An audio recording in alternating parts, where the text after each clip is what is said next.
إن الحمد لله نحمده ونستعينه ونستغفره ونعوذ بالله من شرور أنفسنا ومن سيئات أعمالنا من يهده الله فلا مضل له وما يضلل فلا هادي له وأشهد أن لا إله إلا الله وحده لا شريك له وأشهد أن محمدا عبده ورسوله وبعد خير الحديث كتاب الله وخير الهدي هدي محمد صلى الله عليه وسلم وشر الأمور محدثاتها وكل محدثة بدعة وكل بدعة ضلالة وكل ضلالة في النار.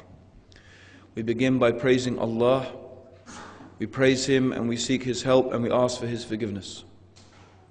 We seek refuge with Allah from the evil of ourselves and from the evil consequences of our evil actions.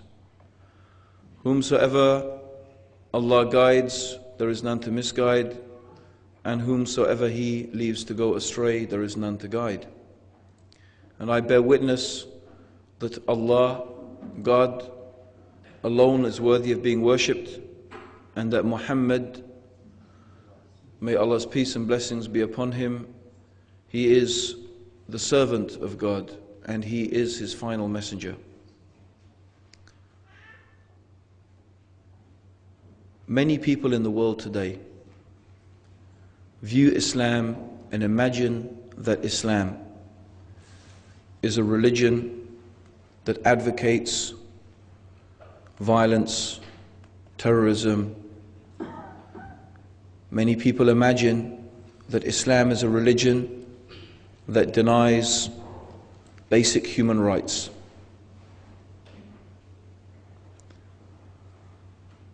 Many people in the world today have a very negative image of Islam.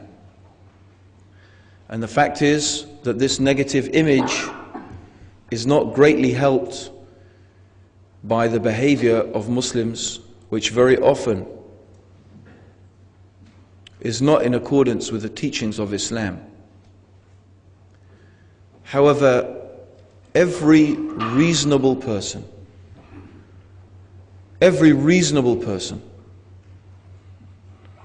would realize that a religion should not be judged by the people or some people who profess to be its followers. A religion should be judged by its teachings. A religion should be judged according to the actions and the teachings of its founder. If some people who profess to be the followers of that religion, after many years and after a later time, have changed and corrupted and diverted themselves away from the true teachings of that religion, it is not fair to say, therefore that religion is bad, therefore that religion is wrong. No reasonable, sensible, or rational person would judge Christianity based upon the actions of the IRA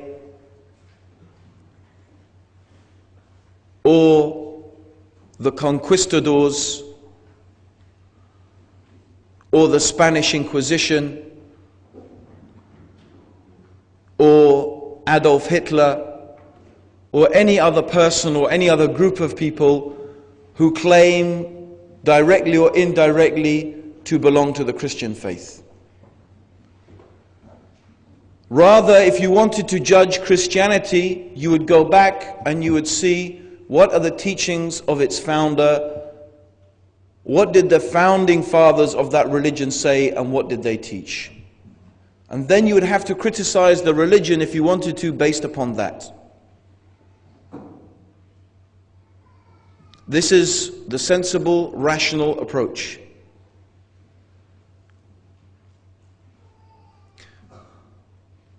Sometimes when I hear people talking about Islam on the news and in the media, when they accuse Islam of being a religion that advocates terrorism and teaches violence, and we have many images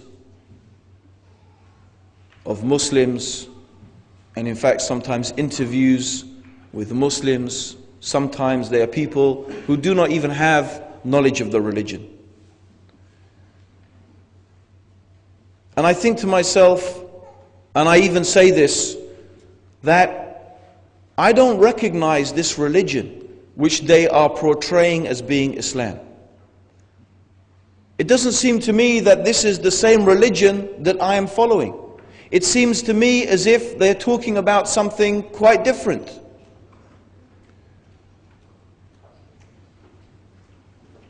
You would imagine that the basic teachings of Islam were about killing and murdering and so on and so on and so forth. But what are the basic teachings of Islam? What are they? One might imagine that Islam was a religion of fanatics and fanaticism, that it was not based in any way or had no connection with reason, rationality. And I think this is a view that sometimes is purposely portrayed by the media. But what are the basic teachings of Islam? What are the basic fundamental teachings of this religion? Let us examine them and let us see what Islam really teaches, what Islam really says. The first and the most important teaching in Islam is its teaching about God. What does Islam teach about God? The Quran tells us and tells the human beings to observe, to look at the world around you, to look at the universe around you, to look within yourselves. And in these things you will find signs, clear signs for people who reflect, for people who have wisdom, and for people who understand. In the alternation of the night and the day, in the ships which sail on the ocean, carried by the winds, in the rain that falls, in the crops and the different fruits and the different foods which we eat. In these things and other things there are signs for those who are wise, for those who understand, for those who reflect. Signs of what? They are signs to show that there is a creator, there is a Lord, there is a sustainer. That these things could not have come into existence by themselves, because we don't find in the human experience something just coming from nothing. We don't find things just coming from nothing. We don't find order spontaneously arising out of chaos. Rather, our human experience tells us that when we see something ordered, working according to laws, working according to patterns, working in a system, then our human experience tells us again and again and again that someone or something has ordered it and systemized it and made it work according to these laws and patterns. This is why an archaeologist can go into the desert, and this archaeologist could find a small piece of pottery, a small piece of pottery. But from this small piece of pottery, the archaeologist will tell us so many things. He'll be able to tell us the state of technological ability of the society and the people who made that pottery. Why? Because he will say, in order to be able to make the clay and to bake the clay, they must have been able to build ovens. And in order for the ovens to reach sufficient temperature for that clay to be baked, They must have been able to have this level of technological ability. And then he may say, and this clay, we don't find it in this area. In fact, this clay only comes from a such and such place, so many hundreds of miles. So we know they must have some system of transportation. And then maybe the person could look at the artwork or the writing, and then more things they could tell us about those people who built this piece of pottery, who made this clay and shaped it and fashioned it. So for this archaeologist, the existence of this piece of pottery is a conclusive proof of the existence of the people who made it. He doesn't need to see them. He doesn't need to see their town. He doesn't need to see their ovens. He doesn't need to see any of those things. The piece of pottery proves to him the existence of these people, and also proves to him the state of their knowledge and intelligence.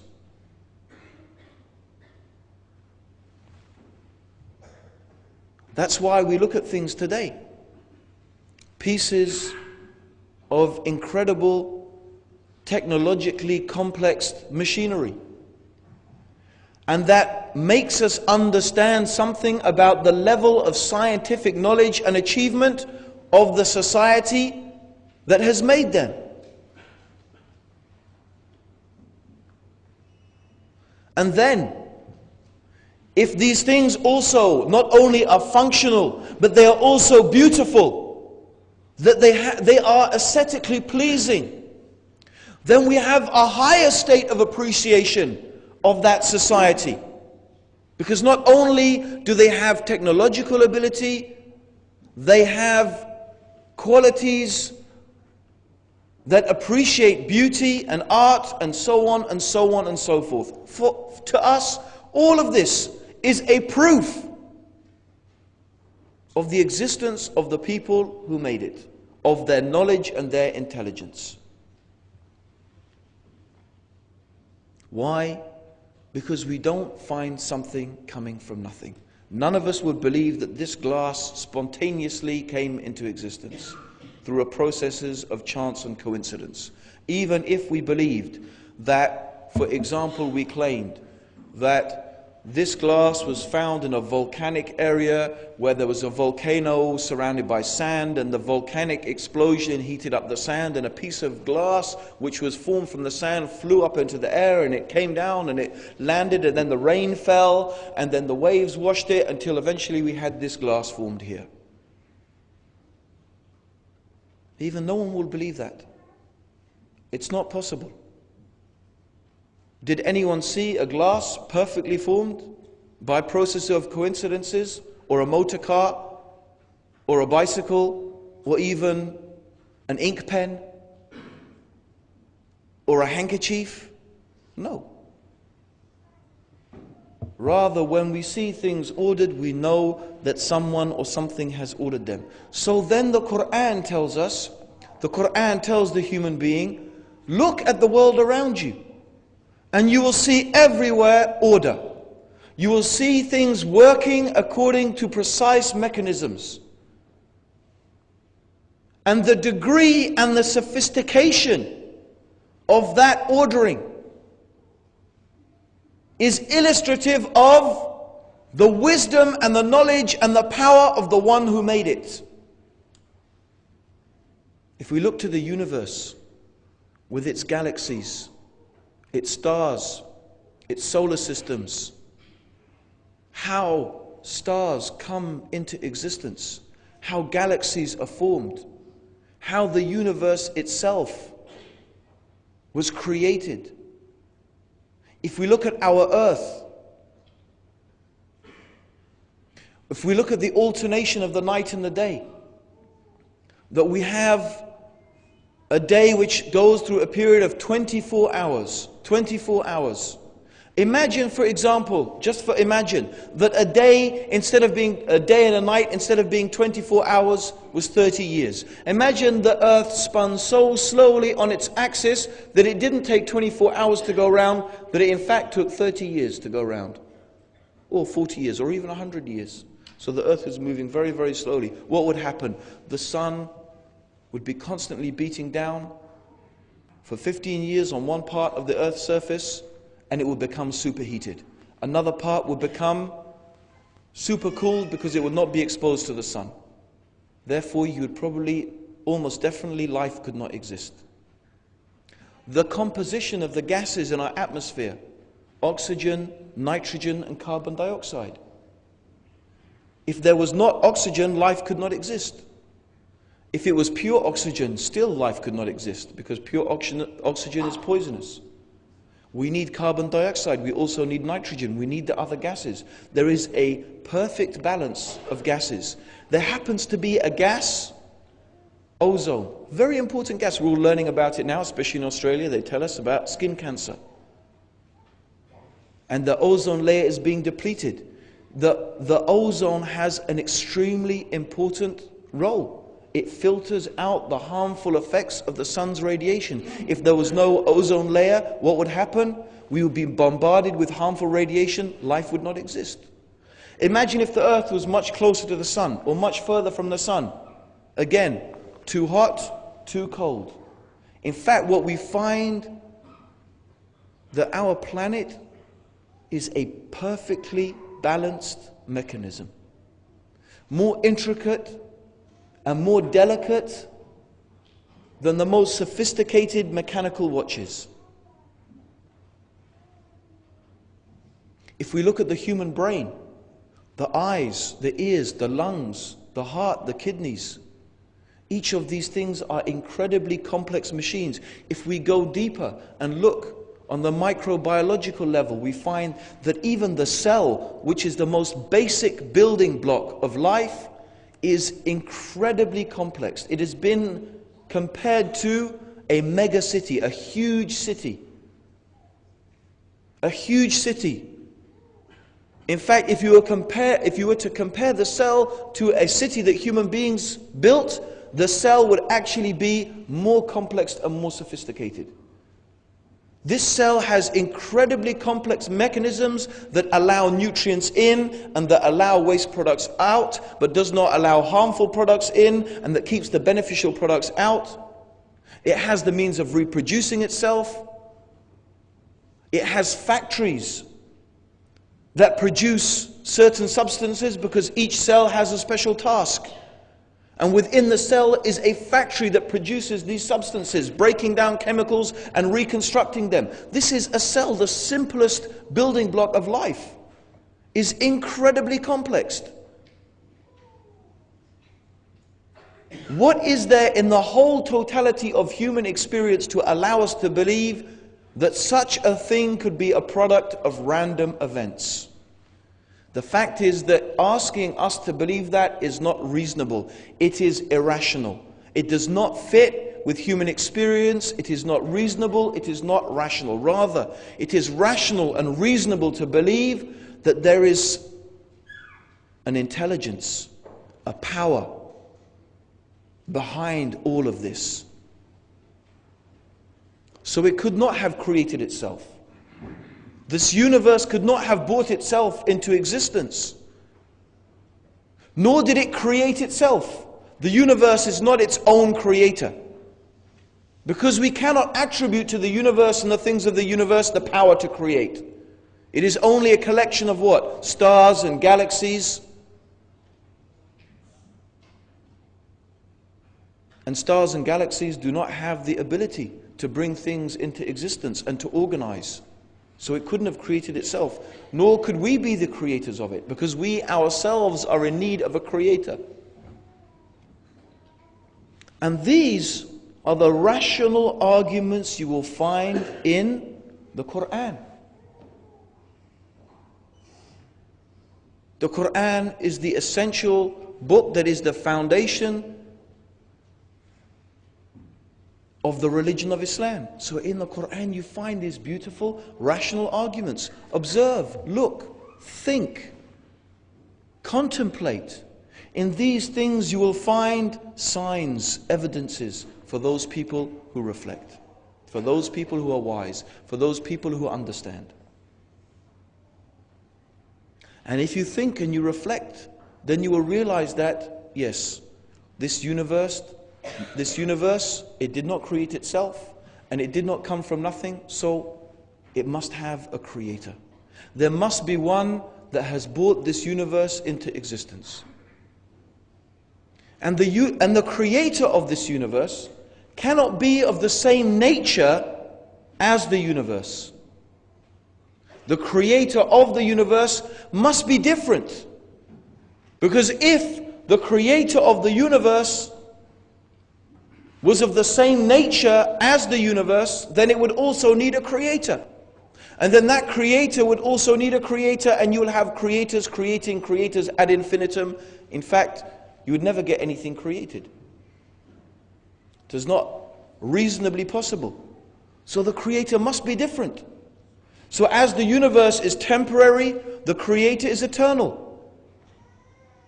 As the universe is needy, it means it needs a creator. It needs one to bring it into existence and to make the laws through which and by which it exists. Then the creator must be self-sufficient, without any needs. And you could only have one such eternal self-sufficient creator. You could not have two eternal self-sufficient creators. Therefore, what the Quran teaches, and this is what you will find the Quran teaches, fundamentally about God, that there is one God who is eternal, who is self-sufficient, who has brought this universe into existence, who has created it and who sustains it and who maintains it. That this universe is not God, and God is not part of this universe. God is the creator of it. Nor does God become something inside this universe, because that would contradict reason. That is an unreasonable and an irrational claim that could never ever be proven. If anyone says God became a man, that is a claim that you can never prove. You can claim it, you can say I believe it, but you can never prove it, because by definition, the belief that God became a man is something that contradicts reason. Because man is temporary, man is needy, man breathes, man eats, man is born and man dies. But God is eternal. God does not need to eat, God does not need to drink, God does not breathe, because God is self-sufficient. God does not have a beginning and God does not have an end. So to say something is eternal and temporary both at the same time, that something is infinite and finite both at the same time, that something is immortal and mortal, that is self-sufficient and needy, it's an impossibility. You are asking, or the person is claiming, that two completely opposite, contradictory things exist at the same time. And if you claim that, then on what basis can you ask people to even believe in God in the first place? If you claim that, then what is your argument and what basis can you say to people, believe in God? Because if you say believe in God because it's rational, then you demand that they believe in something irrational, then they will then question the very belief in God in the first place. So it's not something that can ever be proven, it is only something that can be claimed. And so therefore the first beauty and the first wonderful thing about Islam is exactly this: what Islam teaches about God. It is a belief that is so pure, it is so free from irrational beliefs, it is so completely in accordance with reason and with the natural disposition and the natural inclination of the human being. We are not taught, rather the Quran refutes any concept that God is a trinity, that God is three and God is one. No, the Quran clearly says, do not say three, do not say trinity. Your God is one God. Do not say trinity. desist. That will be better for you. Your God is one God. The Quran says about those people who believe that, for example, that Jesus is God, then the Quran gives a beautiful, rational argument to appeal to the common sense and to the nature of the human being. It says, if God wanted to destroy Jesus and Mary and everything in the heavens and the earth, who could stop him? Meaning Jesus and Mary and everything, in fact, in the heavens and the earth, is under the power and the control of God. And that which is under the power and the control of God cannot be God. They ate food, the Quran says. They walked on the streets, the Quran says. See how we make our signs clear to them, and see how they are turned away from the truth. The Quran calls people away from worshipping the things of this world. Don't worship the sun. Don't worship the moon. Don't worship the stars. Worship the one who created the sun and the moon and the stars. All of these things have no power and no strength of their own. Rather, all of their power and their ability comes from God. So worship the one to whom all power and strength and ability lies. Why do you bow down and worship idols that you yourself fashion with your hands? And then you call upon them and you seek their help. But these things could not even help themselves. If they fell down, they couldn't pick themselves up. If you smashed it, they could not even prevent you.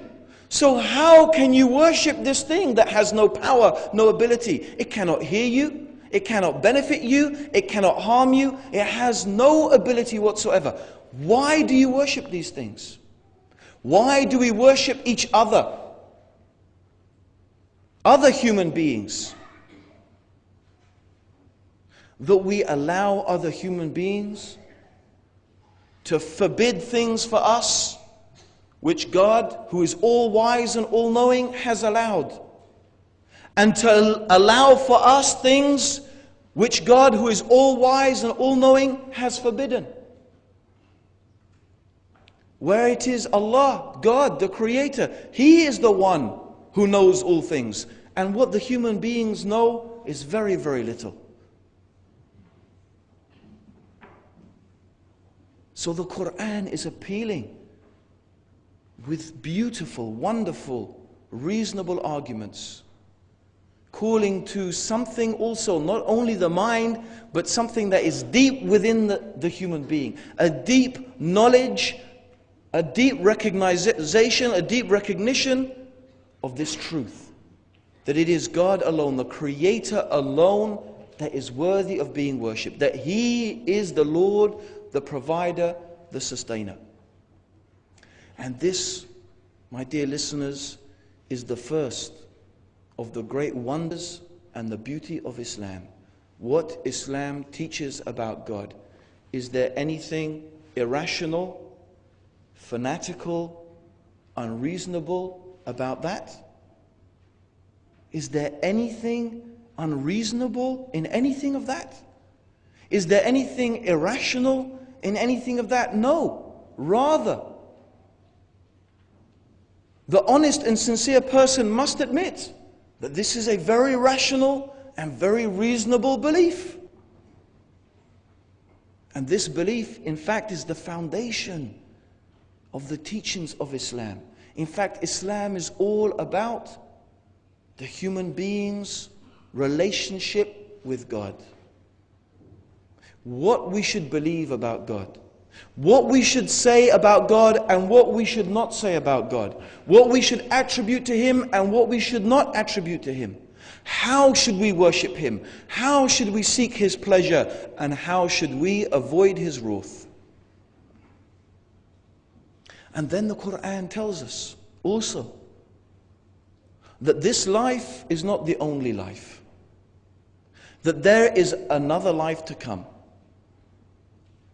There is a time when every human being will be recreated by God physically as well as spiritually, but physically, and that human beings from the first to the last will be assembled in front of God, and He will judge them. He will judge them according to what they believed and according to what they did. That every atom's weight of good that we have done, we will know about it, and every atom's weight of evil that we have done, we will know about it. You know, it is one of the deepest and most natural things within the human being is the desire for justice. One of the deepest and most natural things within the human being is the desire for justice. To the extent that if a small child has something taken away from it, it will cry. It will cry. If a small child has some injustice done to it, it will complain. Even though this child has not reached the age or the ability to reason, but something deep within the natural instinct of the human being craves for justice. But we look at this world in which we live, and we see very often it seems as if justice is not done.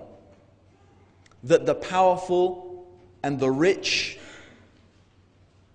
get away with many evil criminal acts, and the poor and the weak and the defenseless seem to suffer. That there are people who steal and murder and commit the most atrocious crimes, yet they seem to be living a life of luxury. Yet someone lives an honest life, yet they, at the end of it, seem to get nothing. But if we look to this universe and we go back as we began, we will see that in reality, we have a world that is so finely balanced. A universe that is clearly working according to such precise laws. Therefore, it is something deeply acceptable to the human mind and to the human nature that justice will be done. That those people who committed crimes will not escape. And those people who led good and righteous lives will be rewarded. Therefore, the belief in the day of judgment, the day of accounting, when the guilty criminals will be punished and the righteous will be rewarded. It is something that is deeply attractive and satisfying to the human mind and the human instinct. So the Quran teaches the belief in the day of judgment, the place of punishment, which is the hellfire for the transgressors, and the place of reward for the true believers and righteous people. This is the fundamental teachings of Islam. That in order to teach us how to worship God, in order that we could know more about our Creator, that we could know how to worship Him, how to thank Him, how to pray to Him, how to praise Him, how to glorify Him. What are the actions that God loves from us? What is the way, what is the purpose of our life? This is one of the wonderful things about Islam. And believe me, I searched before I became Muslim through many different religions, and I read about many different philosophies.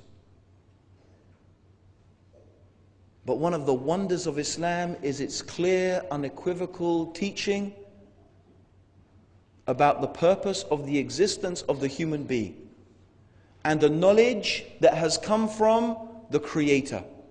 The knowledge that has come from the Creator.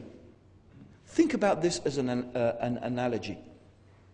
Imagine I spend a great deal of money and I buy myself a overhead projector, or I buy myself a new computer.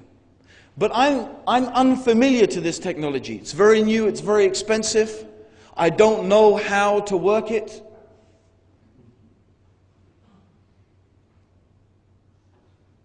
Or, for example, let me borrow your mobile phone. This is a good example. This mobile phone. Now, this is the brother's, Abu Bakr's mobile phone.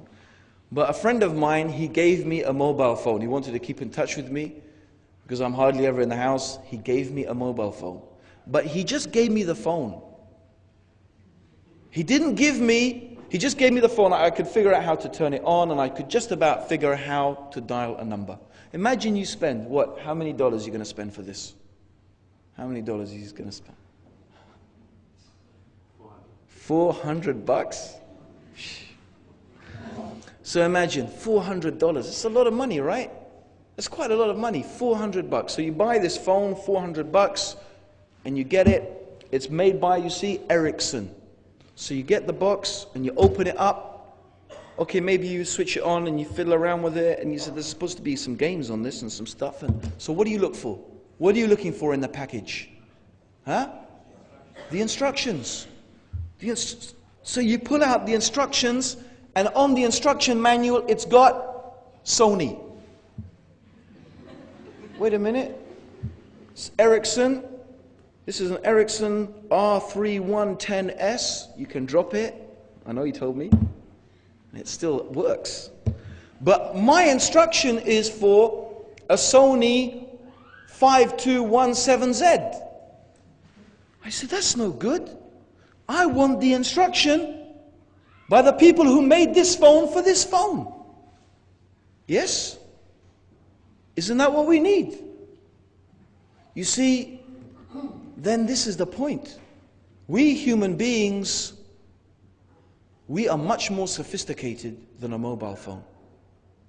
Individually and socially, we are extremely sophisticated. If you ask most people, what is the purpose of your life? They won't even be able to tell you. They will look blank. They don't even know. Why do they exist? What is the purpose of their life? Many of them, in reality, what are they? If you ask them, what's your mobile phone? They'll tell you. What's your camera for? They'll tell you. What are your eyes for? I know what my eyes are for. What are your ears for? I know. What are you for? Why do you exist? What is the purpose of your existence? Oh, I don't know. It's a good question. Very strange. So really, this is more worth, it has more worth than you, because you know what this is for, but you don't know what you're for. Yes? Really? So we need to know, and this is a very, very deep desire. The human being, really, everybody is asking themselves this question. Everybody at different times in their life ask themselves, why am I here? What is the purpose of my life? What is it all for? Most people, they ask themselves when things start to go wrong. You know, the things that they really attach themselves to, their house, their girlfriend, their whatever it was, their religion, they find it was a false religion or whatever, their party, their government, and they find they're so corrupt, and then they start asking, what is it all for? Why? What's it all about? Why am I here? Then, from who do we want the answer? Do we want the answer from George Bush? Did he create us? Did America create us? Did the United Nations create us? Did they create us? Did they make us and bring us into existence? Did Tony Blair and the House of Parliament, did they? Are they our creators? Are they the ones who made us? But they, all of them, they write the instructions. They say you should do this and you should do that and you shouldn't do this and you shouldn't do that. And this is the way you should live and this is what is good and this is what is evil and this is what is right and this is what is wrong. They are writing the instructions, but they themselves are in need of instruction. I'm not interested in their instructions. I want to know from the one who made me. I want the instruction manual from the one who created me and brought me into existence. Everything else is worthless. That's why God sent prophets. God sent prophets to teach us how to live according to the way that is God's way, from His knowledge. God sent with these prophets instruction manuals, books. These books taught human beings and gave the human beings the basic outlines through which and by which, not only the basic outlines, but in many respects, details how to live in a manner that is pleasing to God. It makes sense that if we have a creator and we don't know what is the purpose of our life, that God will send us instructions.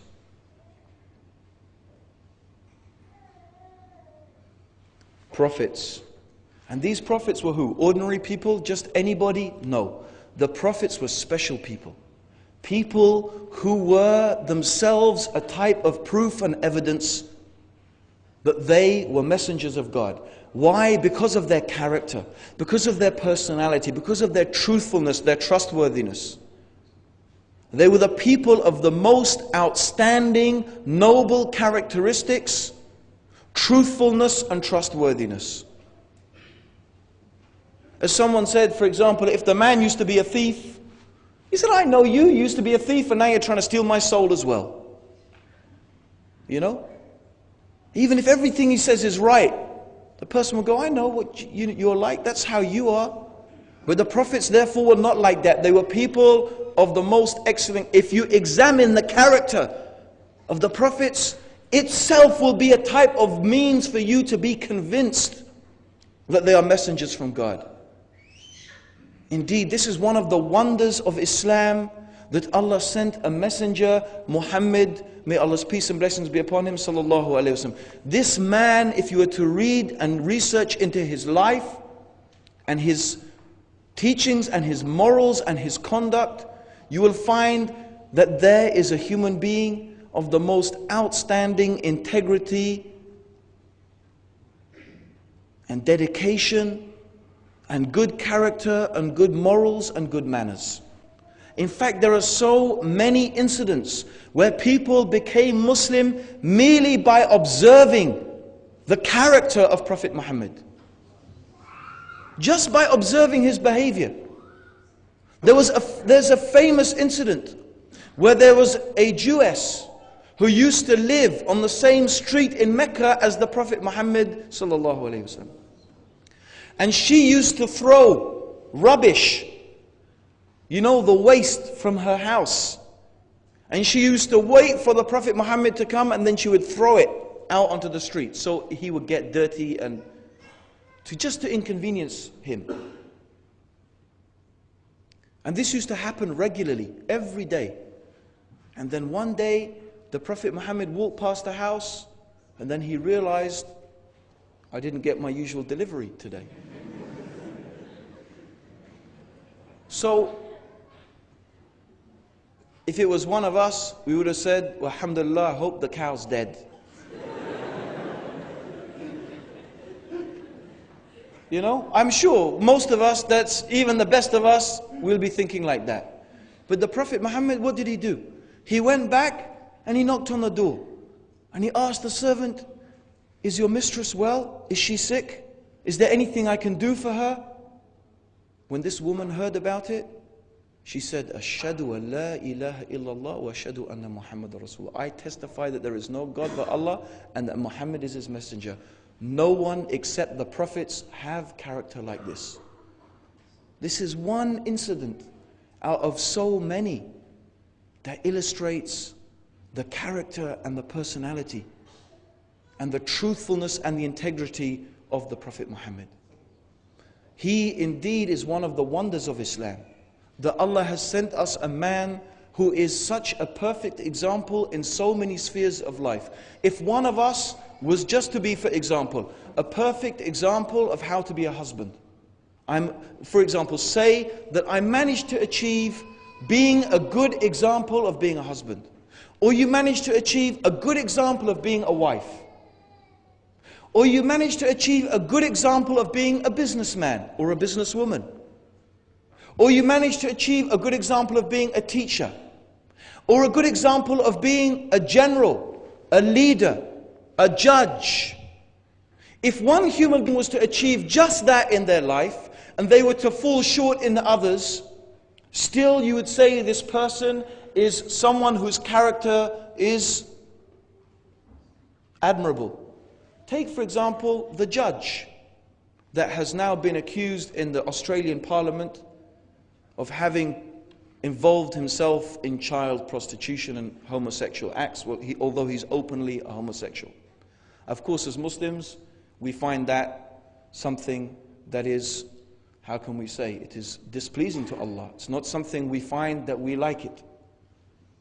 However, the man, everyone amongst his peers, recognizes that he is very good at his job. He is a good judge. He is honest. He has integrity. And that they say all of these things are going to blow away because he is a person who is good at what he does. He works hard and he has integrity. So you see that his good quality in just one field allows people to overlook his shortcomings in others.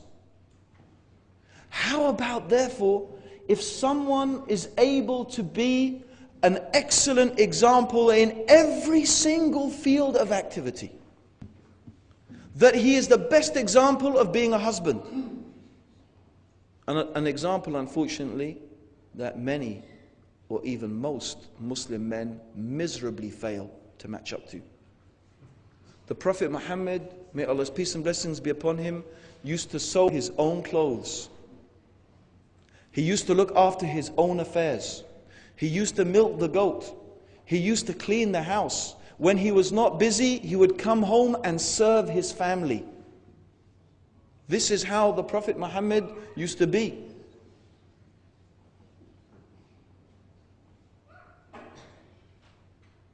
But he was also an example of a leader. One only needs to look and see how his companions revered him and respected him. In fact, one of the pagans, when they saw how the companions treated the Prophet, they said, I have been to the court of Caesar and I have been to the court of Khosrow, who was the leader of the Persians. But I have never seen people who have respected and loved their leader as the Muslims love Muhammad.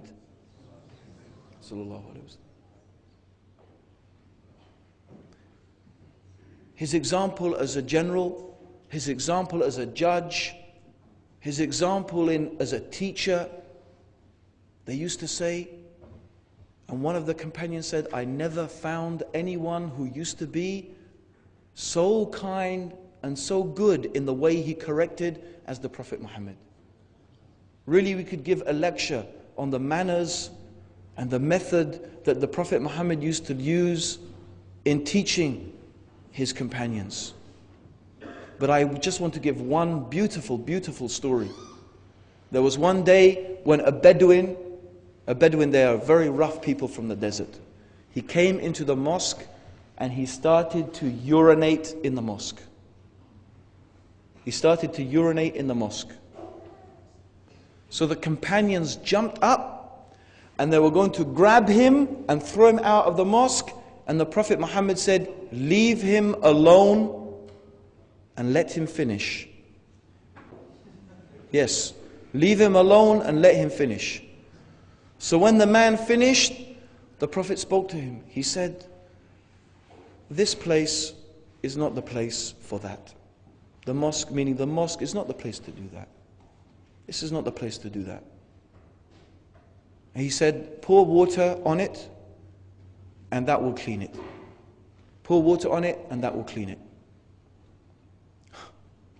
When this Bedouin saw this, he accepted Islam and he said, may Allah have mercy on me and Muhammad and no one else. Because I said, the Bedouins were rough. And then the Prophet said, no. He said, Allah is much more merciful than that. Allah is much more merciful. This is just one incident. How the Prophet Muhammad sallallahu alaihi wasallam, how he used to teach people. His kindness and his gentleness. Really, if you found one person could have one of the qualities in one field, you will admire that person. How about someone who is an example in everything that he does? This is one of the wonders of Islam, that Allah, He sent this messenger, and indeed Allah said about him that he is on an exalted level of character. So Allah, He sent books, the instruction manual, and then He sent the messengers who in their life and through their example taught people how to implement that instruction manual. So not only did God say, here's the instructions, but I'm also sending you someone who will show you exactly how to fulfill those instructions. So imagine Ericsson, they send not only a little book, they send someone along to come and teach you everything. So Allah, not only did He send messengers, books, He sent a messenger to teach you exactly how to fulfill those instructions.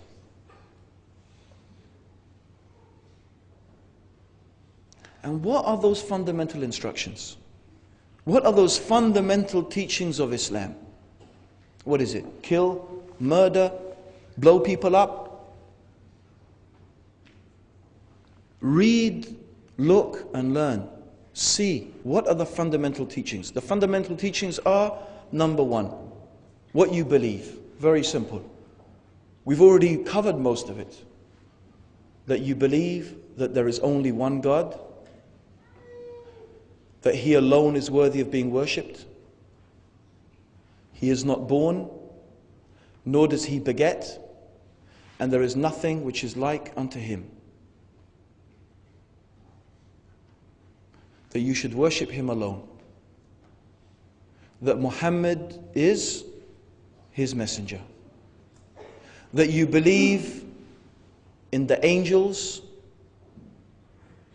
you believe in the books, all of them, you believe in the prophets, and you believe in the last day, the day of judgment, and the paradise and the hellfire. And you believe that God has the complete knowledge of all things, and that knowledge He has written down from the beginning of the creation to the end, everything that will happen. Nothing happens except that God knows about it. And nothing happens except with the permission of God. Nothing can happen unless God allows it to happen. This is the divine decree. This is the belief. What a Muslim, what all, in fact, human beings are required by God to believe. That is what we believe essentially. Very briefly. And the practices of Islam are, first of all, that you should pray to God at least 5 times a day. That at a very absolute minimum, that you must be in a state of purity, that you should wear clean clothes, free from filth, that you yourself should be free from filth because you are going to stand in front of the Creator of the heavens and the earth, and that you must present yourself before Him. And there is no intercessor and no intermediary, and there is nothing between you and Him. You are standing in front of God. You don't need to pray through anyone. In fact, it is forbidden absolutely to intercede or seek the intercession of everyone. God wants you to talk to Him, to pray to Him, to worship Him alone, and to direct your prayer to Him 5 times a day. Once in the morning, before sunrise, between the dawn and the sunrise. So think about that. The first thing you do when you wake up is you think about your God, your Creator, the Lord of the heavens and the earth. And you thank Him and you praise Him and you seek His help and ask for His forgiveness. And then the day goes and it moves on until about lunchtime, and you've been working or whatever you've been doing. And then it reaches the middle of the day, and then again you must present yourself in front of your Lord and your Creator.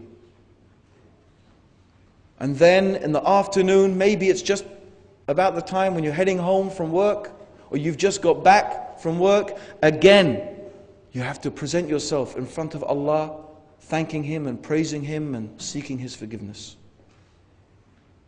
And then when the sun goes down and the sun sets, once again you present yourself in front of your Creator. And just at the end of the day, the end of the night, when the night begins to come and it is dark, and maybe just before you go to bed, again you present yourself in front of God to remember Him. So throughout all the day you are constantly reminding yourself that you have a Lord, a Creator, that you should praise Him and thank Him, you should seek His help and ask for His forgiveness. This is what a Muslim is required to do. At the minimum you must do that. To be a Muslim, you must at least do that. That you must give 2.5% of your excess wealth minimum. If you want to give more, you can give more. But as a minimum, you must give 2.5% of your excess wealth, meaning after you have paid your bills and so on and so forth, then what you have left as excess wealth, you must pay a minimum of 2.5%, and that is to be given to the poor and to the needy people who are worthy of receiving it. As a minimum. That 1 month in a year, you will fast, you will not eat, you will not drink, and you will not have sexual intercourse from dawn to sunset. From dawn to sunset. After the sun has set, you may eat and you may drink and you may enjoy the company of the husband with the wife and the wife with the husband. The intimate company, that is. And you should also abstain from evil deeds, from loose talk, from backbiting and slandering. Because as the Prophet Muhammad said, Allah has no interest in the fast of the person who abstains from food and drink but does not abstain from evil deeds and evil speech. So it is not just a physical fast, it is a fast in your manners also from the evil behavior. And all of this is to teach the Muslim patience, to remind them of those people who are less fortunate than themselves, that they abstain from their worldly desires and their worldly needs just to please God. And it is something that only God knows about. Only God knows whether you are fasting, because you can go in there, go to the loo and you can drink some water, no one will know. Only you and your Creator knows. That's why Allah said fasting is for me. It's such a special deed. It is for Allah, and Allah, He will give a special, God will give a special reward for it. And the other thing that you must do is that at least once in your life, if you can afford it, you should make pilgrimage.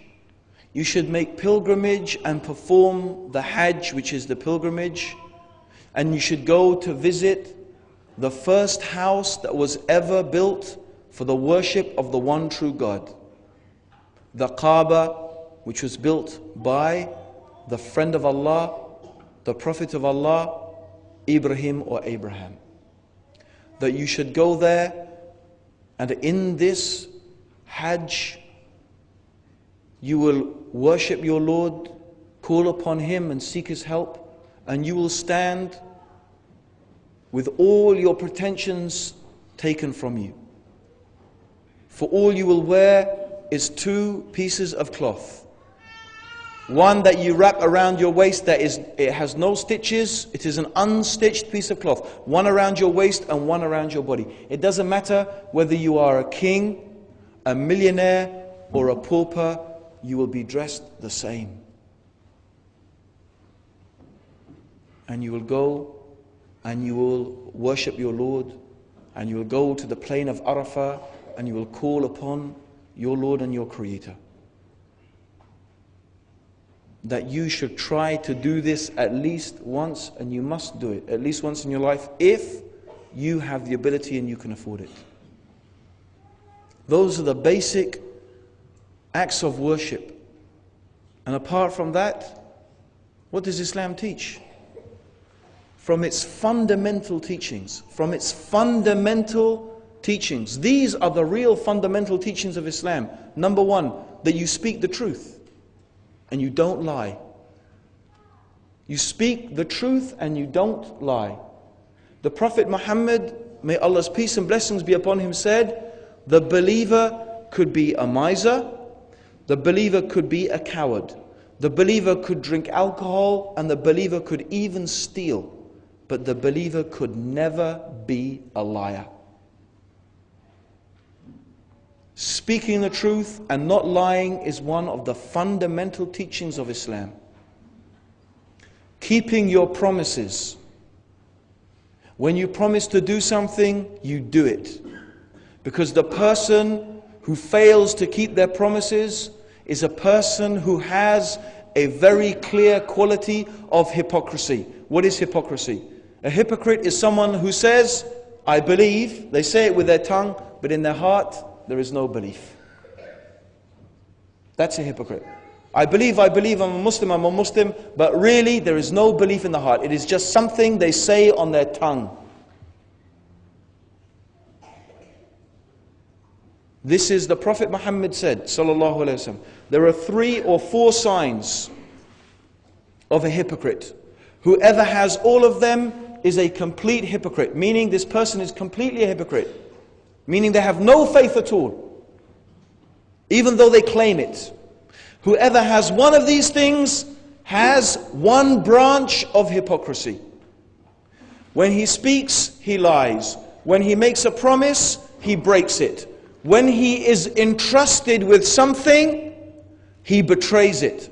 And when he argues, he does so in an insulting and licentious manner. These are the basic teachings of Islam. Amongst the basic teachings of Islam is the treatment and the kind treatment of your parents.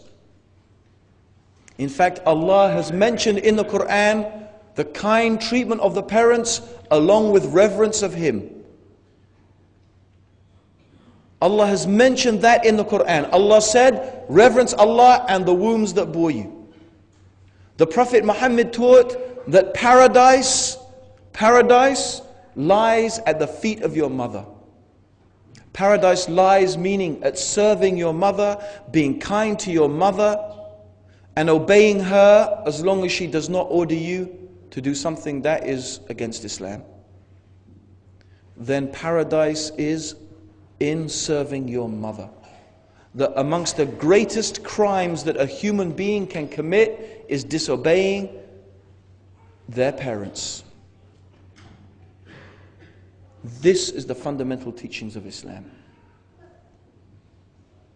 Amongst the fundamental teachings of Islam is kindness to the neighbors. Is kindness to the neighbors. The Prophet said, sallallahu alaihi wasallam, wallahi, which means he is taking an oath by God. He is making God testify, meaning God a witness. By God, wallahi, he is not a believer. Wallahi, he is not a believer. Wallahi, he is not a believer. The person whose neighbor is not safe from his mischief. the person who is mischievous and annoys his neighbor cannot be a believer.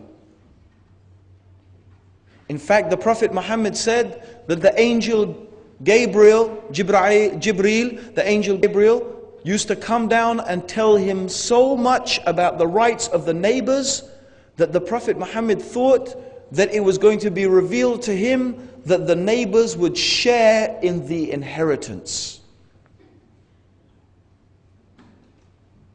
The Prophet said, a believer is not the one whose stomach is full while his neighbor is hungry. These are the fundamental teachings of Islam.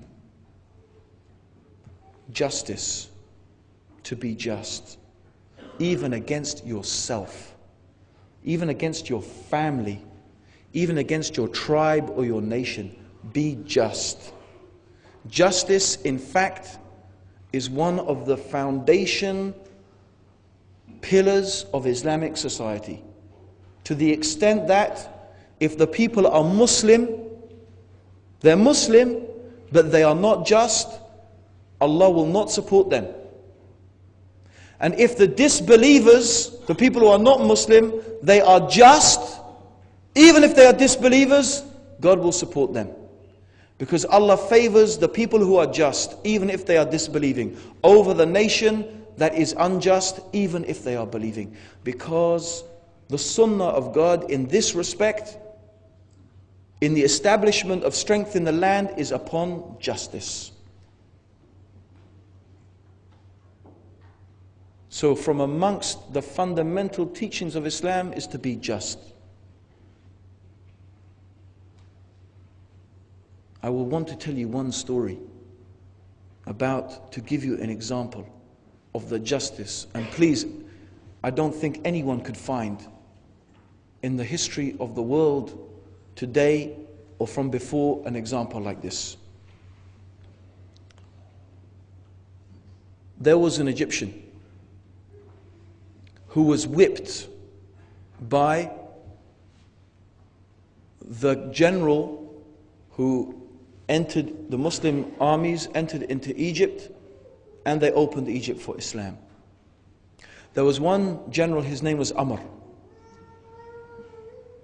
He was from a high and noble family of the Arabs. As he was riding on his horse, there was an Egyptian Christian who stood in his way, and he whipped him with his crop, with the horse, the stick they used to make the horse. He whipped him with it.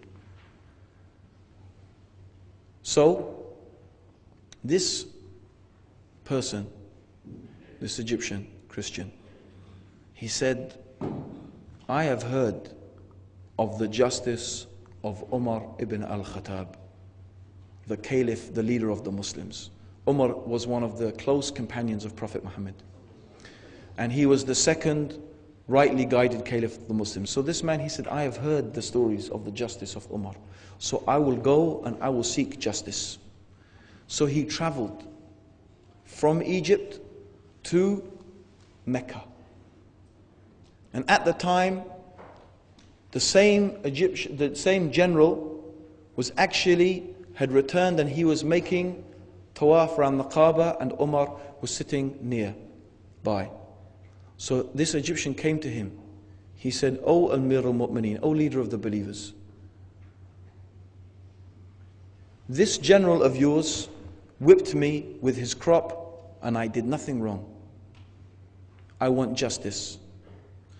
So Umar ibn al-Khattab, he called this man. He's a general of the Muslim army who has liberated Egypt for Islam.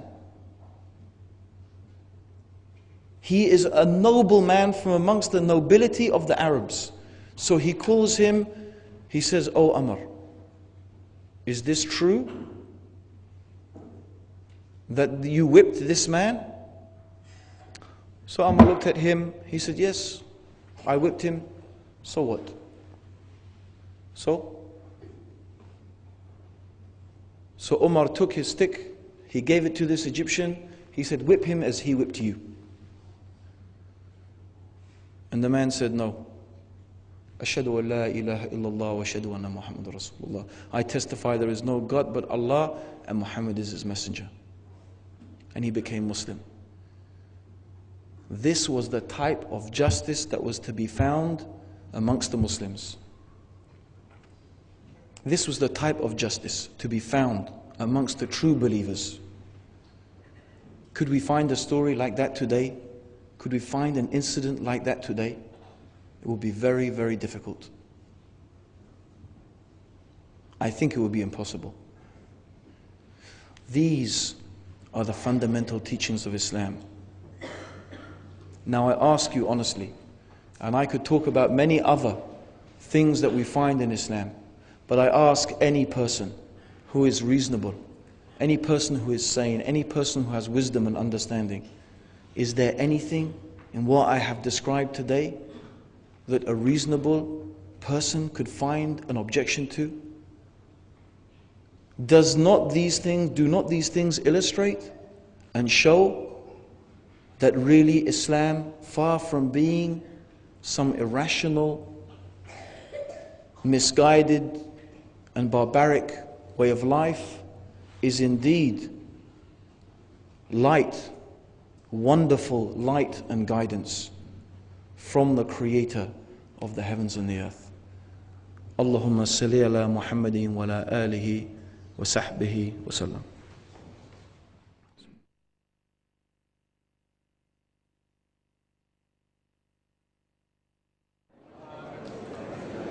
Alhamdulillahi Rabbil Alameen.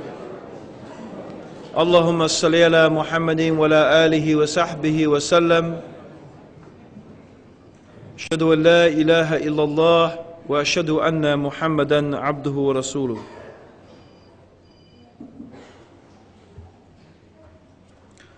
MashaAllah, we got lots of nice questions.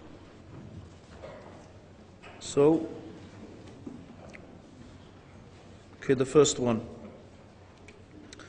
You mentioned about the purpose of human life, the meaning of human life, but you evaded the answer, it seemed to me. Sometimes I believe I know the purpose of my life, and other times I'm not sure 100%. Okay, that's the first part of the question. Okay. We have to make a distinction now between the actual purpose of God creating human beings and those things that some human beings think they want to do with their lives. It's two completely different things. Sometimes if you ask somebody, what's the purpose of your life? They say, the purpose of my life is to make money, to have a nice house, to have a nice car, and to retire and to be able to enjoy it. So they say that's the purpose of their life. Some other people may say that the purpose of my life is to be a doctor. Or someone else says the purpose of my life is, my wife or my boyfriend or my girlfriend or whatever. So really these people, they reply that the purpose of their life is not something that is the purpose of the existence or why human beings exist and what God created them for. All they're saying is, these are the things that I want to do and achieve with my life. In fact, the interesting thing is that these self-same people who say, this is the purpose of my life, when they don't make that money and they don't get that retirement home, or when their wife leaves them, or when their boyfriend leaves them, or when your wife sleeps with your best mate, and he happens to be a famous football player, right? And then you go into hospital, right? And then you start asking yourself, what's the purpose of life? What's it all for? Because that thing which I thought was my life's purpose, now I realize that's not what the purpose of my life was at all. So sometimes people make some things their life's purpose. But this is not what we mean. The point is, what is the reason for our existence?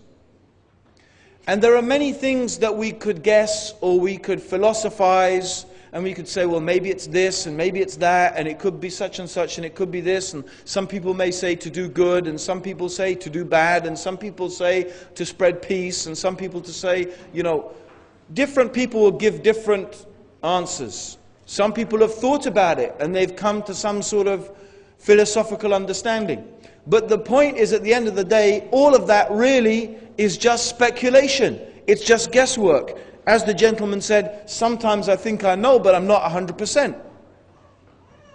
So the only way you could actually really know 100% the purpose of your life is when the one who gave you life, when the one who created you tells you, I created you for this purpose.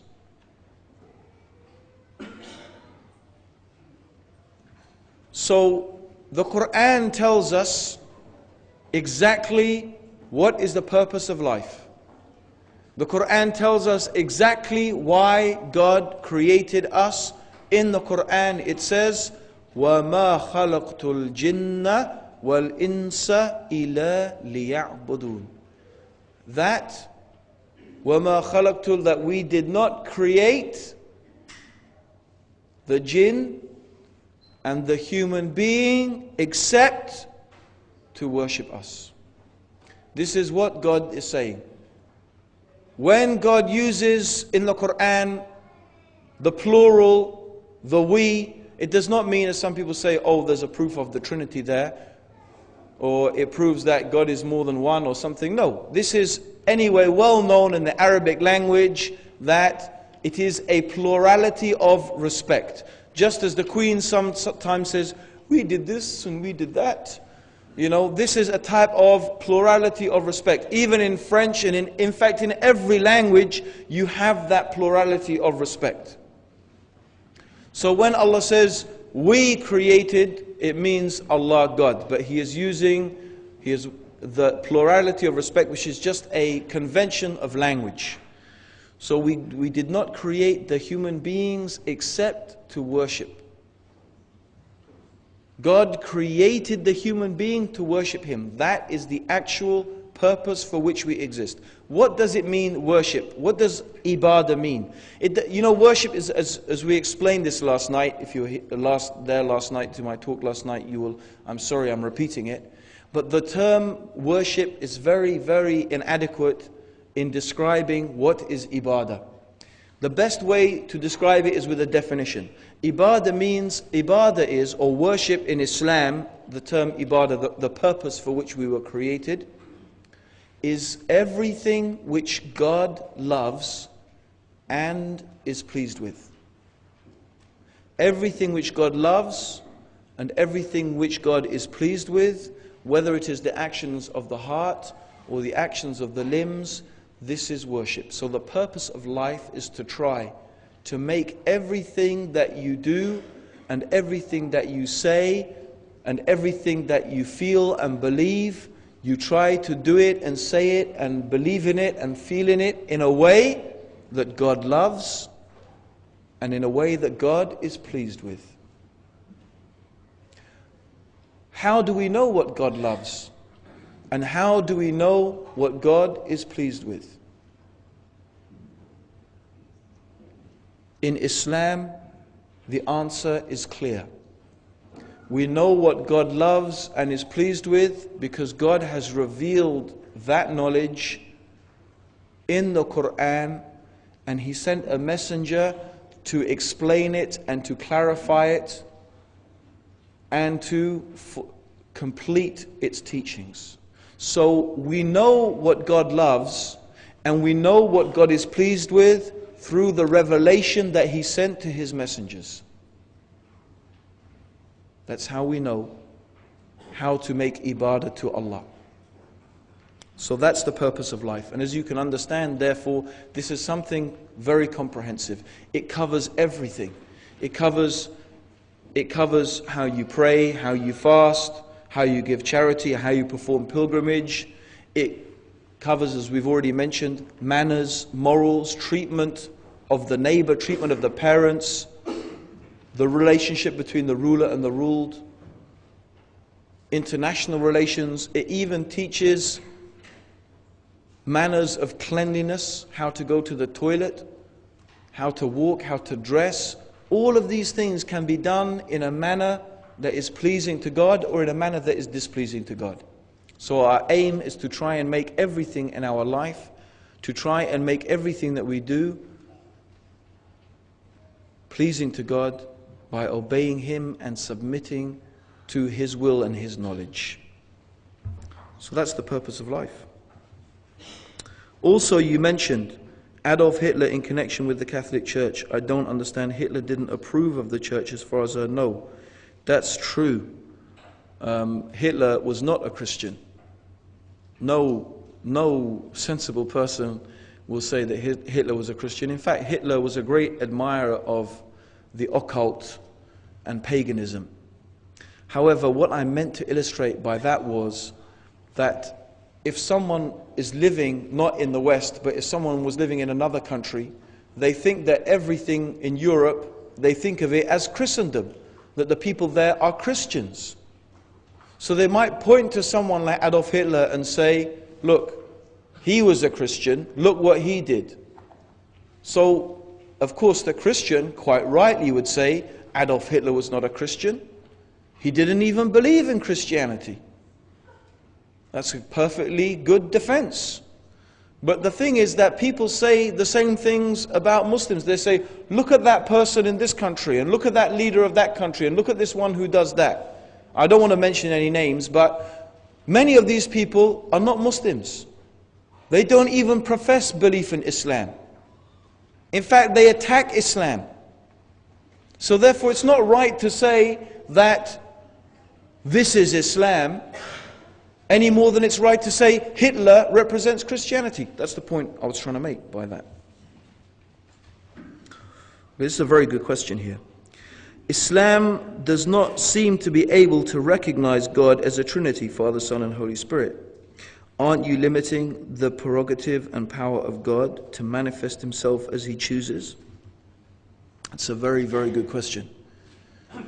Now, the point, this is quite a big topic, but let's try and deal with it in a very simple manner. It's a big topic, it's an important topic. You see, the issue is this. As Muslims, it is not a question of can God do it or can God not do it. That's not the issue. The issue is this worthy and is this befitting the dignity and the power and the nature and the attributes and the perfect attributes of God? The most simple way to illustrate it is by giving another example. Let's forget the issue now of incarnation, whether God can become a man or whether God does become a man. Let's talk about an issue that, for example, every Muslim and Christian will agree about this. Can God do something evil? Can God do something evil? Can God do something stupid? Can God be ignorant? These questions are something that almost unanimously, whoever I ask will give me the same response. They will say, some will say, no, God can't do evil things. God can't do stupid things. God can't be ignorant. Why not? Because God is good. A good God doesn't do evil things. An all-knowing God and an all-wise God does not do stupid things. And an all-knowing God does not do ignorant things. So it is not in the nature of God, who is good, to do evil. And it is not in the nature of God, who is all-wise, to do stupid things. And it is not in the nature of God, who is all-knowing, to be ignorant. God is good, and He does what is good. God is wise, and He does what is wise. We don't even ask the question about God, can He do something stupid? Can He do something ignorant? Can He do something evil? Because it's not in the nature of God to do those things. Because God is God. What makes God God is that He is good, that He is wise, that He is all-knowing. If God was evil and God was stupid and God was ignorant, then we wouldn't worship Him. He wouldn't be someone that we praised and thanked and worshipped. He wouldn't be worthy of it. Because He would possess attributes not of perfection, but He would possess attributes that are bad attributes, evil attributes. If we use exactly the same example, we just think about it. God, therefore, as God is good, God is eternal.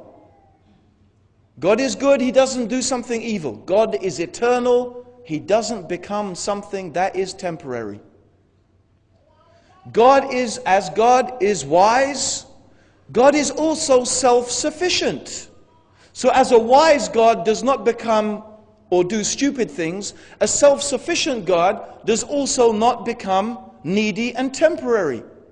Why? The answer is exactly the same, because that is not the nature of God. That is not befitting the majesty of God. If God becomes a temporary, needy human being who is born and who grows up and who gets killed, then that being is not worthy of being worshipped, because this being possesses the attributes that are imperfect, that are temporary, that are not things that we admire or not things that are worthy of admiration or being worshipped. We worship God and we praise Him because He is infinite. He is the one before whom there is none. He is the one after whom there is none. We worship God because He is self-sufficient, because He is good, because He is wise, because He is, and so on and so forth.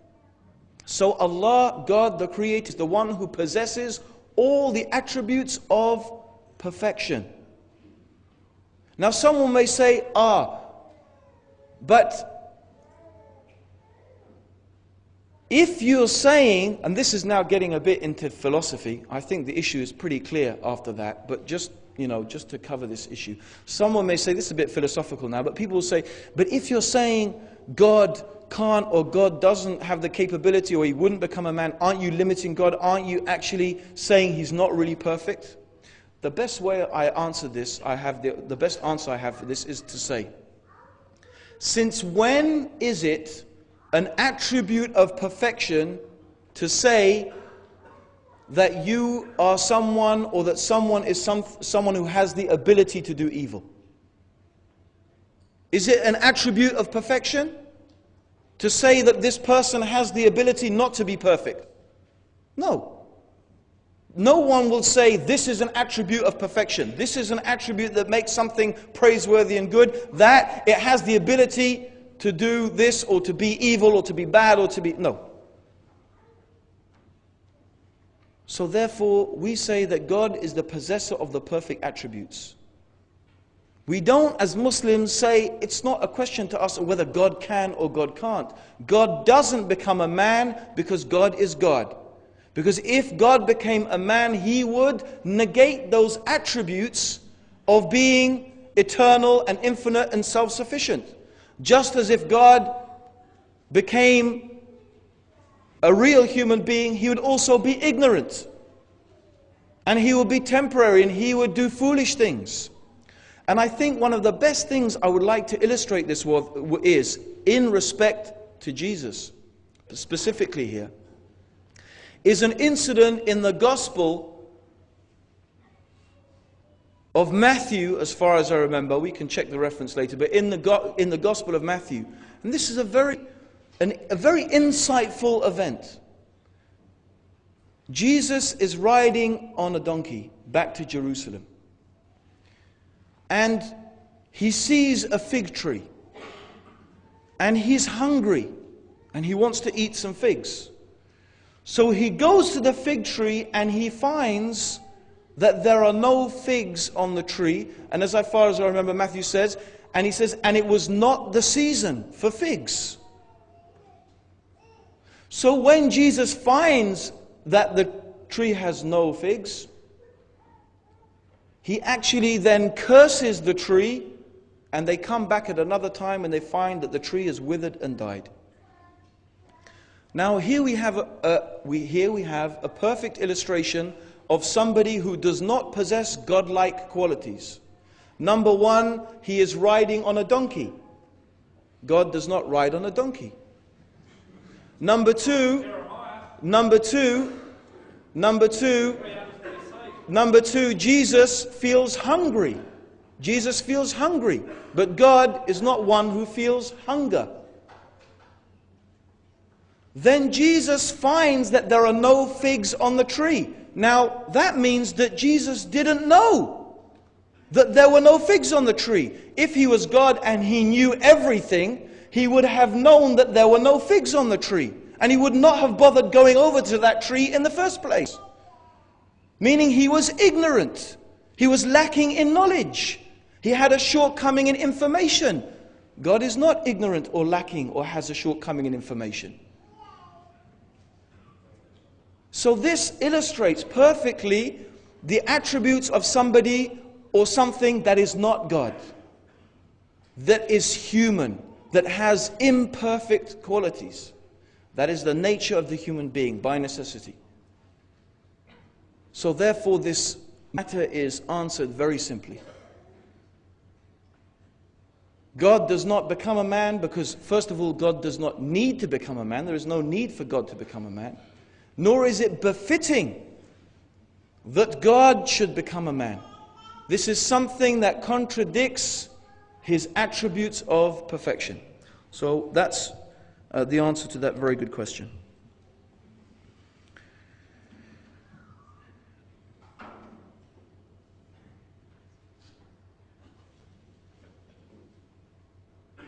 Okay.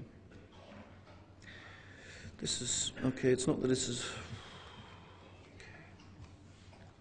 Okay, for non-Muslim neighbors, can we mix with them socially? I.e., can we invite them for lunch or dinner? Or just the relation should only give them services and that is it, and no more? No, absolutely, you should have good relations with your neighbors. You should have good relations with your neighbors. You can invite them for lunch, you can invite them for dinner, you should send them food. If you cook something, it is from the manners of Islam to send them something, what you have cooked. And this is the way that the Muslim should behave with a neighbor. In fact, one of the interesting things is, what is the neighbor? Who are your neighbors? Is it the person next to you or the two people next to you? This is a very interesting topic. Some scholars said that your neighbor, who is your neighbor? They are the 40 nearest houses in each direction. The 40 nearest houses in each direction. Some scholars said they are all considered to be your neighbors. I don't know exactly where they got that number from, 40. But this is what they said. And some said less, and some said they're the people on your street or so. Anyway, your neighbor really, I think the best answer that I came across is your neighbor is the person whom it is considered in the custom of that land to be your neighbor. So in some places, your neighbor was literally considered to be the 40 people nearest around you. They were considered by custom to be your neighbors, and they would know all of their neighbors. But in this society, usually your neighbor is the person, the two people who live next door to you. Or some other places it may be the person on your street. So it's according to the custom. If people are more friendly here in Australia than they are in England, right? Your neighbor is really the guy next door, and that's it. You know, those are your neighbors. So alhamdulillah, it's a bit easier, well, inshallah. But if Australians are a bit more friendly, then, you know, it might be, you know, like the people on your street, or it just depends on the custom of the people who are your neighbors. But certainly, you should have good relations with them, and, you know, invite them round and send them stuff. And this is, and really to be concerned, because what the hadith of the Prophet shows is the concern. When the Prophet said, a believer does not have their stomach full while the neighbor is hungry. Meaning that you know the condition of your neighbor. You know whether your neighbor is hungry or not. You know whether your neighbor is poor or not. Meaning you're concerned about your neighbor and their condition. This is the very important thing to understand from that hadith of the Prophet sallallahu alaihi wasallam. That you should be so concerned about your neighbor. It's not that you will have your stomach full and they are hungry. You're enjoying your life while they are in a miserable condition. This is a very good question here. We sort of really talked about this whole issue yesterday, is if Islam is such a beautiful religion, then why are the believers of Islam not honest, and why do they cheat each other? Okay, we did sort of answer that question yesterday in my talk, the Coca-Cola Muslim generation. So if you really want to look into that a bit more, you could get hold of that tape. It really goes back to what I said, is that you can't judge a religion by the people who claim to be its followers. You have to judge it by the book and by the messenger. I think many Muslims today, they are Muslim not because this is the religion that they have chosen, because it's the religion that they were born into. For many people, Islam is just a type of culture for them. Maybe they have some good things like hospitality. If we take the Lebanese, for example, I'm always picking on the Lebanese, especially in Australia. They have a good tradition of hospitality, but when it comes to arguments, you'll see they take out the swords and they take out the knives and that's it. And the Prophet said, if the Prophet said, sallallahu alaihi wasallam, that it's a sign of hypocrisy, that when you argue, you are licentious, then how about if you actually fight and attack each other? I mean, that's worse. Yes? If you're just rude and you say you this and you that and blah, blah, blah, and you're shouting and being rude, and if you do that, that's a sign of hypocrisy. But how about if you try to actually injure someone and you attack them? What's that? So that shows me that people it's their culture. They're brought up to be hospitable, and that's part of their culture. It's good, alhamdulillah. But it's not really that they thought about Islam and they studied it and they wanted to go back and see how was the Prophet, what did he teach? Let me try and emulate his teachings and try and imitate him, be a good husband. How many Muslim men follow the example of the Prophet in being a husband? Tell me. I think generally the women are better at being wives than the husbands are at being husbands. I'm not totally, but I think generally. Okay, maybe not, I don't know. Inshallah. How many Muslims imitate that? But what do you find? The Muslim is big, the Muslim man is big and macho, and I'm in charge, and you do what I say, and this and that, and you cook this and do that, and I did the work, and that's it. And again, when you look, this is culture. This is not Islam. This is not the way the Prophet ﷺ was with his wives. So we are Muslims culturally. It's a type of cultural thing. It's not something that we are Muslim because we studied the Quran and we studied Islam and we tried to emulate the Prophet Muhammad ﷺ. So this is part of our problem.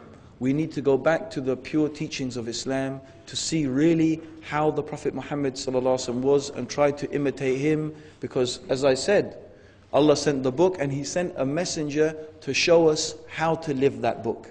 The Prophet Muhammad is the practical example of how to implement Islam. That's why we try to imitate him and follow him, because he was made the practical example. So that's what's lacking. A lacking of returning to the Sunnah and too much cultural Islam. So I think that's one of the reasons why we find that we have gone really far away from the pure religion. When a non-Muslim asks about general information on Islam, what would you recommend as a preliminary introduction without bombarding the person with information overload? Maybe you could buy this videotape, inshallah, and give that to them, inshallah.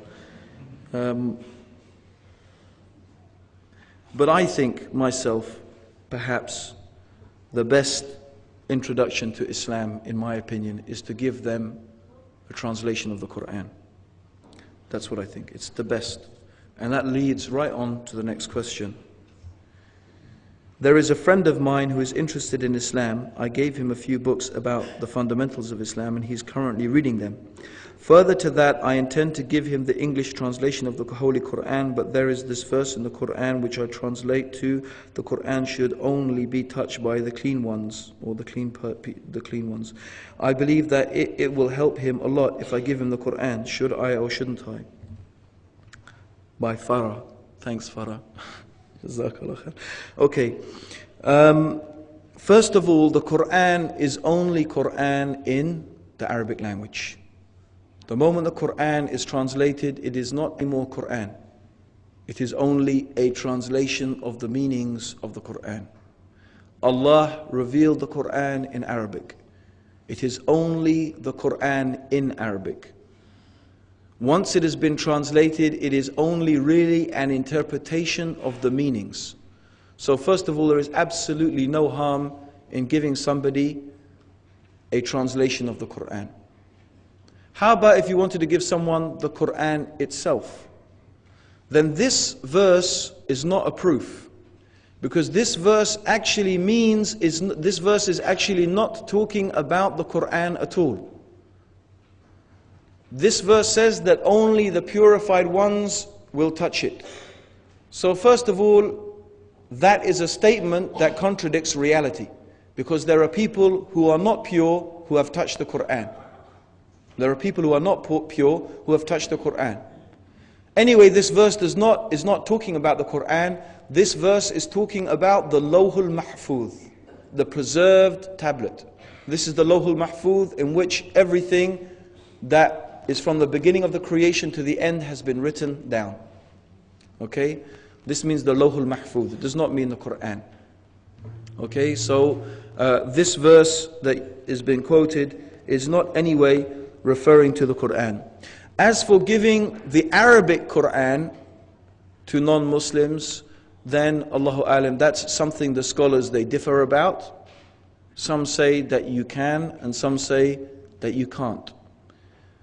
However, it seems to me that the opinion that you can is stronger because we have evidence that the Prophet Muhammad, may Allah's peace and blessings be upon him, sallallahu alaihi wasallam, sent letters. He sent letters to various kings and various leaders around the world, and in those letters he included verses of the Quran. And of course they were going to be touched by people who were not Muslim. So in that is an evidence that it is permissible to give at least things that contain Quran to people who are not Muslims. But Allah, He knows best. Wallahu alam, Allah knows best.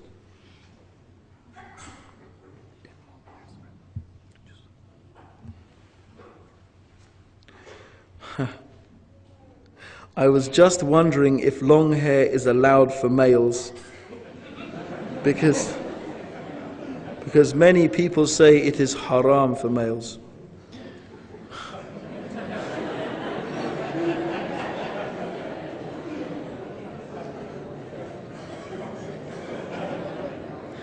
I think that I have to be myself an example, or at least the way I am shows what my opinion is. Okay, if I thought it was haram, I would not let my hair grow long. But the fact is, there is no evidence at all to say that men cannot grow their hair long. The only thing that we could say, and the only possible thing that could be used, is the Prophet Muhammad sallallahu alaihi wasallam said that Allah has cursed the men who imitate women and the women who imitate men. But you would have to establish that growing the hair long is something that is definitely in imitation of the women. If it is common for men in society, or it is considered normal in men for society to leave their hair long, then that would not be considered imitating the women. Okay? And nor is it prohibited for women to cut their hair short. It is not haram. It depends on the custom of the people. If, for example, as in some cultures, cutting the hair for the woman to cut her hair is considered to be a sign of a disreputable person, in some cultures that is. For example, I don't know about now, but it used to be that, for example, in the Indian subcontinent, if a woman cut her hair short, it was considered to be something really disreputable. So if that's the case, all we can say is, it is not right for a believing Muslim woman to represent herself as a disreputable person. And this, for example, the Prophet Muhammad sallallahu alaihi wasallam, he used to leave his thawb undone. He used to leave it undone. He used to leave it undone. But in some cultures, if you leave your thawb undone and you show your chest, it's only considered that rough people and bad-mannered people do that. So therefore, it's not considered right in that society to have your shirt undone. Okay? Because it's not good for a Muslim to present themselves as being like the people of bad manners or bad qualities. That's all. But to say absolutely is haram, you can't say that. You need some evidence to say something is haram. You need something that Allah said or something that the Prophet Muhammad said, okay, to prohibit it. So anyway, even the Prophet himself used to let his hair grow down to his shoulders. We know from authentic narrations that the Prophet ﷺ used to let his hair grow down to his shoulders. One of the things that is not encouraged is to constantly have your hair shaved for the men. And for the women, as far as I know, it's not allowed to shave your hair. It's actually not allowed except if you have lice. As far as I know, Allahu alim, but I'm pretty sure there is hadith prohibiting the women from shaving their hair. And why the men, except you can cut your hair, but to have it all the time shaved, why? Because this is one of the signs of a deviant sect in Islam, which the Prophet Muhammad warned about. And one of the things he said is one of their hallmarks is that they are always keeping their head shaved. Okay? So then it's not considered good to do that. Okay, there's a question about, briefly, how I accepted Islam. Very briefly, it's because really I came across a translation of the meaning of the Quran, and I read that, and that is what convinced me that it was, in fact, the Word of God. If you really want to know the story more deeply, I'm not going to go through the whole story. The brothers are selling a tape out there about how I became Muslim, so you could look to that, inshallah. There's a question about insurance, and I covered that pretty much comprehensively yesterday. I covered the whole issue of insurance yesterday, and it's not fair to go through it all over again.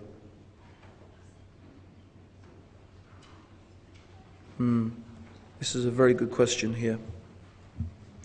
Okay, the question is this: could you please just briefly mention that the Prophet Muhammad ﷺ said that there will be 71 sects in Judaism, 72 in Christianity, and 73 in Islam.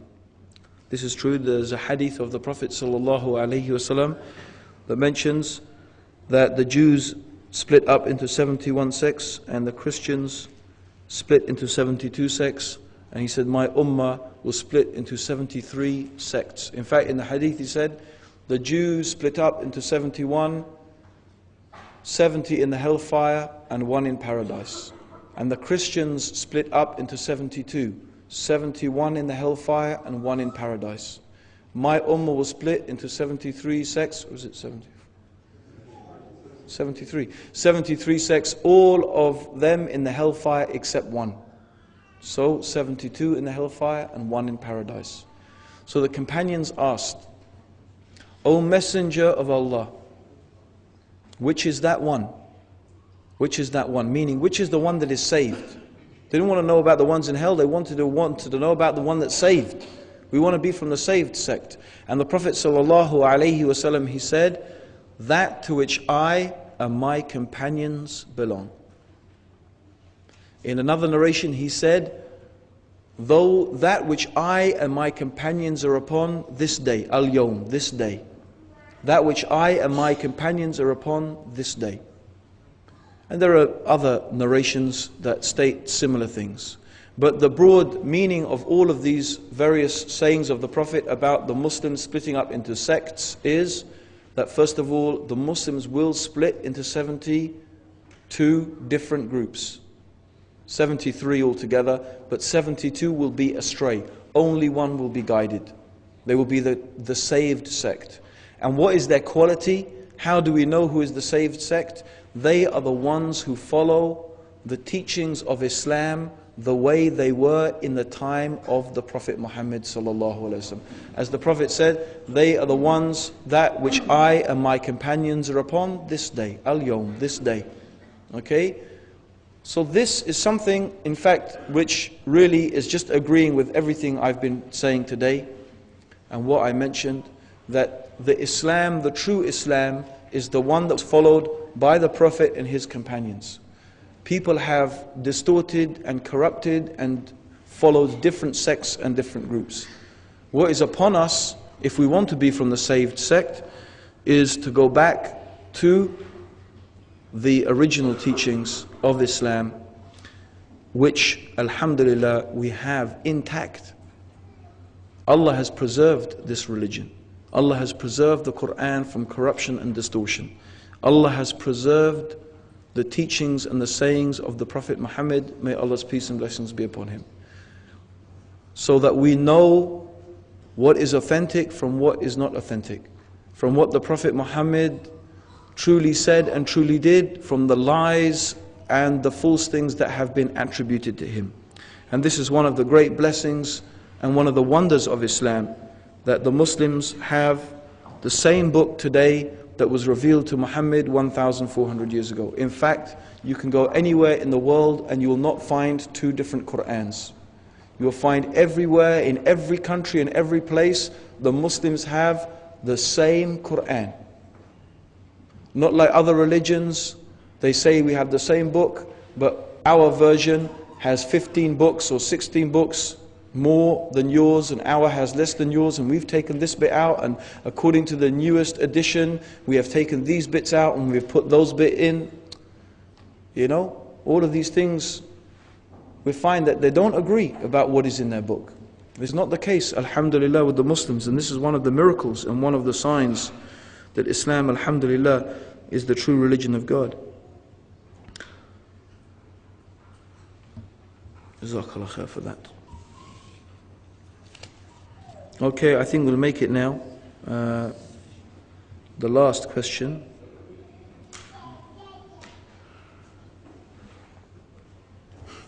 Another question about having long hair. MashaAllah. Okay, there are lots of good questions. MashaAllah, so many. Okay, I think we'll just leave it with this one. It's a simple question, but in a way it's quite a nice question. Why do we pray 5 times? Why is the number 5 not 25? A little smiley face. So actually, it's not a bad question, really. Why? SubhanAllah, if you really think about it, don't you think, if we thought deeply about our Lord, about Allah, about how great He is, about the bounties and the mercies and the blessings and the favors that He has bestowed upon us that are so countless, if we thought about the smallest favor that God has given to us, the smallest, the ones we take for granted, vision, hearing, speech, if we just thought about it, we will not be able to count the benefits and the blessings of the smallest of Allah's bounties. And His bounties are countless to us. So maybe we would think, we only pray 5 times a day. Shouldn't we pray 25 times a day, or 50 times a day, or 100 times a day? That would be more worthy. But as I said, anyway, Muslims are supposed to be people who try to make their whole life worship for Allah. It's not just a prayer. The prayer is not the only time you're supposed to remember Allah. You're supposed to remember Allah the whole time. But why 5? Then 5, this is something that is a wisdom from Allah. This is from His knowledge. This is what He has ordered us with. Therefore, we hear and we obey. There are some things that you cannot understand with the intellect. There are some things that you cannot achieve with the intellect. Knowledge of the unseen. If I asked you, what is taking place behind me, in the room behind me there? Maybe some of you will say, I think there's a man standing there selling videos. Because you could take a guess. Maybe you could think and you could take a guess, an approximation. But if I asked you, no, tell me in detail, you'll not be able, because you can't see it. And you have no way to hear it. The intellect is not capable of perceiving that. This is why one of the things the Muslims believe is in the unseen. We can't see the hellfire, we can't see the paradise, but we believe in it and we know it's there because God has told us about it. We may not know why we pray 5 times a day exactly. We could think and we could understand something, as I explained in my talk, in the beginning of the day, in the middle of the day, in the middle of the afternoon, when it begins to get dark and when it's dark. You can actually think that these are very important times in the life of the human being, in the day of the human being. And each time God is bringing us and telling us to remember Him. But we can never really know absolutely for sure. We can just take an approximation. But at the end of the day, this is what Allah has ordered us with. And because we are Muslim, we submit ourselves to God's will, to His knowledge, and we are His worshippers, and we worship Him the way He wants us to worship Him, not the way that we want to invent for ourselves. This is really the essence of what Islam is all about. May Allah guide you all, and may He guide me and all of us closer to the truth. Thank you for coming today and listening. I hope, inshallah, that you benefit yourself in this life, and inshallah you will benefit in the next as well, inshallah. Allahumma salli ala Muhammadin wa ala alihi wa sahbihi wa sallam. Subhanaka Allahumma wa bihamdika wa ashhadu an la ilaha illa anta astaghfiruka wa atubu ilayk. Assalamu alaikum wa rahmatullahi wa barakatuh.